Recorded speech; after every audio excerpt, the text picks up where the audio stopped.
만약 인공지능 인프라 시장에서 가장 빠르게 성장하던 기업이 갑자기 벽에 부딪힌다면 어떨까요?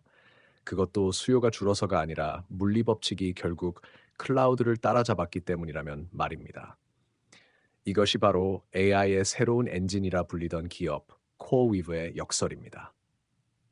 2025년 11월 11일 기준 코어위브의 주가는 약 89달러로 연중 최고가였던 187달러에서 절반 이상 떨어졌습니다. 시가총액은 여전히 약 46억 달러 수준이지만 시장의 분위기는 더 이상 열광이 아니라 실행으로 바뀌었습니다. 그리고 본격적인 이야기에 들어가기 전에 말씀드립니다. 이번 영상의 끝부분에는 현 시점에 맞춘 트레이딩 전략이 포함되어 있습니다. 절대 놓치지 마세요. 또 이 영상을 쇼츠로 시청하시는 분들은 영상 하단의 풀 버전 링크를 클릭하시면 끊김없이 완전한 버전으로 들으실 수 있습니다. 이야기의 시작은 2017년 암호화폐 광풍의 한가운데였습니다. 당시 코어위브의 창업자들은 뉴저지에서 이더리움 채굴을 하던 평범한 기술자들이었습니다. 대부분의 채굴 업체들은 가격이 오르면 장비를 늘리고 가격이 떨어지면 장비를 처분하며 사라졌습니다. 하지만 코어위브는 달랐습니다. 이들은 단순히 채굴을 한 것이 아니라 수천 개의 GPU를 효율적으로 냉각, 네트워킹, 관리하는 기술을 익혔습니다. 암호화폐 세계에서는 생존을 위한 기술이었지만 인공지능 시대에는 그것이 곧 경쟁력이 되었습니다. 그리고 2019년 다른 채굴 기업들이 하나둘 무너질 때 코어위브는 정반대의 결정을 내립니다. 채굴을 완전히 접고 GPU 인프라를 인공지능 학습 렌더링, 고성능 컴퓨팅용 클라우드로 전환한 것이죠. 일반적인 스타트업들이 단기 이익을 찾는 것과 달리 코어위브는 장기적인 산업 기반으로 방향을 튼 것입니다. 그 결단이 훗날 이 회사를 AI 인프라의 심장으로 만들었습니다. 2024년 코어위브는 폭발적인 성장을 기록합니다. 매출은 약 20억 달러에 육박하며 전년 대비 7배 이상 뛰어올랐습니다. 보통 인프라 기업들의 성장률이 연간 20에서 40% 수준이라는 점을 고려하면 이는 완전히 비정상적인 수치였습니다.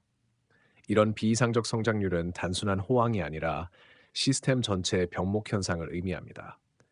즉, 전 세계적으로 GPU 인프라가 부족하다는 사실을 투자자들이 처음으로 인식하기 시작한 것입니다. 시장은 곧 코어 위브를 AI의 척추이, 디지털 시대의 송유관이라 부르기 시작했습니다. 2025년 3월 28일, 코어 위브는 나스닥에 상장했습니다. 공모가는 약 40달러, 불과 몇 달 만에 주가는 187달러까지 폭등했습니다. 데이터 센터 인프라 기업으로서는 전례 없는 속도였습니다. 일반적으로 이런 기업은 계약 기반의 안정적인 수익으로 천천히 성장합니다. 하지만 코어위브는 이익이 아니라 희소성으로 평가받았습니다. GPU를 가진 자가 미래를 지배한다. 이 믿음이 주가를 끌어올렸습니다. 그러나 믿음만으로는 데이터 센터를 세울 수 없습니다. 회사는 성장에 맞춰 대규모 차입을 단행했습니다. 2025년 초 약 25억 달러의 담보대출과 17억 달러의 회사채를 발행했습니다. 신생상장사가 이렇게 공격적으로 부채를 늘리는 것은 매우 이례적입니다. 대부분의 기업은 자본 유연성을 위해 주식 발행을 택하죠. 하지만 코어위브는 시간을 돈으로 샀습니다. 메타와 오픈 AI 등 주요 고객의 폭발적 수요를 맞추기 위해서였습니다. 특히 메타와의 장기 계약은 약 14억 달러 규모로 이 계약 하나만으로도 회사는 AI 인프라의 핵심 공급자로 자리매김했습니다. 그 결과 코어위브의 수주 잔고는 50억 달러를 넘겼습니다. 이런 규모의 백로그는 보통 투자자들에게 안정감을 주지만 이번엔 달랐습니다. 문제는 수요가 아니라 공급 속도였습니다. 2025년 3분기 매출은 약 13억 달러로 전년 대비 130% 증가했습니다. 그러나 회사는 연간 가이던스를 약 50억 달러로 하향 조정했습니다. 원인은 제3자 데이터 센터 개발사의 지연이었습니다. 보통 데이터 센터 건설 지연은 지역 단위의 허가 문제나 전력 인프라 연결 지연처럼 국지적인 이슈입니다. 하지만 이번에는 달랐습니다. 텍사스, 오클라호마, 노스캐롤라이나 세 지역에서 동시에 전력 인가와 셰 건물 골조 공급이 늦춰졌습니다. 이런 동시다발적 지연은 업계에서도 매우 드문 일입니다. 이는 단순한 일정 문제가 아니라 산업 전체의 구조적 포화 상태를 시사합니다. 코어 위브는 지연일 뿐 취소는 아니다라 해명했지만 시장은 이 상황을 현실적으로 해석했습니다. AI 인프라 시장이 드디어 물리적 한계에 부딪혔다는 신호로 본 것이죠. 발표 하루 만에 주가는 15% 급락했습니다.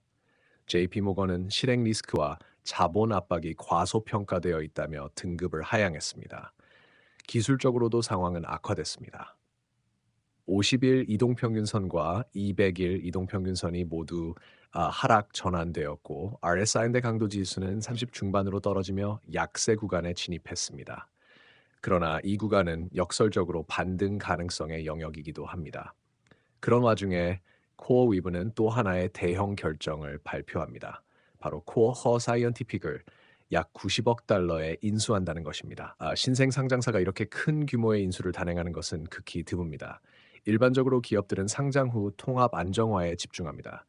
하지만 코어 위브는 남이 만든 인프라에 의존하지 않겠다는 철학을 선택했습니다. 전력망, 부지, 데이터 센터를 직접 확보해 제3자 의존도를 없애겠다는 전략입니다. 성공한다면 이번 지연 사태의 재발을 막고 산업 전반의 리더십을 강화할 것입니다. 하지만 실패한다면 고정비와 부채 부담이 회사를 짓누를 수도 있습니다. 이 결정은 코어 위브가 단기 효율보다 장기 통제권을 우선시한다는 신념을 상징합니다. 현재 주가는 여전히 약 89달러 수준으로 단기적으로는 조정 국면에 머물러 있습니다. 단기 지지선은 80 중반, 저항선은 110에서 120 사이로 형성되어 있습니다. 애널리스트 평균 목표가는 약 130달러로 운영 정상화 시 약 50%의 상승 여력이 있습니다. 그러나 그 모든 것은 데이터 센터 지연 해소와 실질적 매출 인식 여부에 달려 있습니다. 단기적으로 약 3개월에서 6개월 구간에서는 기술적 반등 시나리오를 고려할 수 있습니다. 80 중반 부근에서 분할 매수 손절 범위를 75에서 80달러 사이로 두고 상승 시 110에서 120 구간에서 차익 실현을 고려할 수 있습니다. 중기적으로는 메타와 오픈 AI의 수요 확대와 지연 해소 여부가 관건이며 장기적으로는 GPU 수요의 지속성과 코어 사이언티픽 인수 효과가 열쇠가 될 것입니다. 만약 GPU 공급 부족이 계속된다면 이번 조정은 단순한 일시적 숨 고르기에 불과할 수 있습니다. 결국 코어위브의 이야기는 단순한 주가의 문제가 아니라 인공지능 산업 전체의 현실을 비추는 거울입니다. 디지털 시대의 모든 혁명은 여전히 전력, 철, 콘크리트, 그리고 시간의 제약 속에서 움직입니다. 코어 위브의 급성장과 급락은 바로 그 물리적 한계의 경계를 보여줍니다. 그러나 이 한계를 돌파할 기업이 바로 다음 세대의 승자가 될 것입니다. 이 영상을 끝까지 시청해 주신 분들, 그리고 구독, 좋아요, 댓글, 그리고 영상을 외부로 공유해 주시는 모든 청취자분들께 진심으로 감사드립니다. 여러분의 성원이 저희가 더 깊고 정교한 콘텐츠를 만드는 원동력입니다. 더 좋은 분석으로 보답드리겠습니다. 밸류스터였습니다.